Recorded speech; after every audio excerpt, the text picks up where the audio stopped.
Hello बच्चों, कैसे हैं आप सब लोग। और अब हम चलते हैं दूसरे पैराग्राफ पर और पाठ है तुम्हारी यह दंतुरित मुस्कान। और उसका दूसरा पैराग्राफ है कि छू गया कि तुमसे झरने लग पड़े शेफालिका के फूल, बाँस था कि बबूल।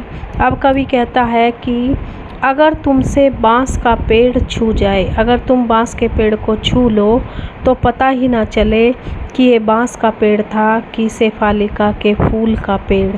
अर्थात इसका अर्थ ये है कि ये इतना सुंदर बच्चा है जो बाँस का पेड़ जिस पर कभी भी फूल नहीं खिलते, और अगर तुम उसको छू लो तो उस पर भी शेफालिका के सुंदर फूल खिलने लगेंगे। इतनी सुंदर तुम्हारी छुअन है और इतनी सुंदर तुम्हारी मुस्कान है और इतनी सुंदर तुम्हारी शक्ल है। तुम मुझे पाए नहीं पहचान, देखते ही रहोगे अनिमेष। अनिमेष माने लगातार। तो कहते हैं कि तुम मुझे नहीं पहचान पाए हो, इसीलिए लगातार देख रहे हो, पहचानने की कोशिश कर रहे हो। थक गए हो, आँख लूँ मैं फेर। अब कवि कहता है कि शायद तुम इस तरह से देखते देखते थक जाओगे, इसलिए मैं तुम्ही से आँख फेर लेता हूँ। तुम तो मुझसे आँख फेर ही नहीं रहे हो। क्या हुआ यदि हो सके परिचित न पहली बार, यदि तुम्हारी माँ न माध्यम बनी होती आज।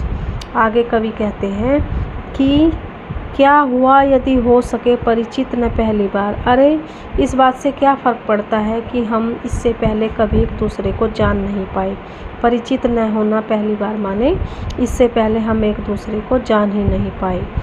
अगर तुम्हारी माँ आज बीच में नहीं आती, क्योंकि जब कवि और बच्चा एक दूसरे को देख रहे हैं तभी उसकी पत्नी जो है कवि की झोपड़ी से बाहर आती है, अपने बच्चे को उठाती है गोदी में, तो कवि पहचान जाते हैं कि ये मेरा ही बच्चा है।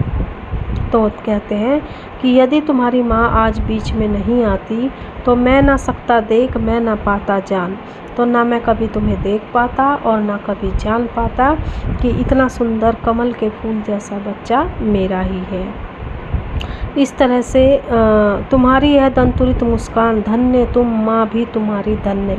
अब कवि कहता है कि तुम्हारी ये दो दांत वाली सुंदर मुस्कान, धन्य हो तुम, और तुम्हारी माँ भी धन्य है जिसने तुम्हें इतने सुंदर तरीके से पाल पोस कर बड़ा किया है।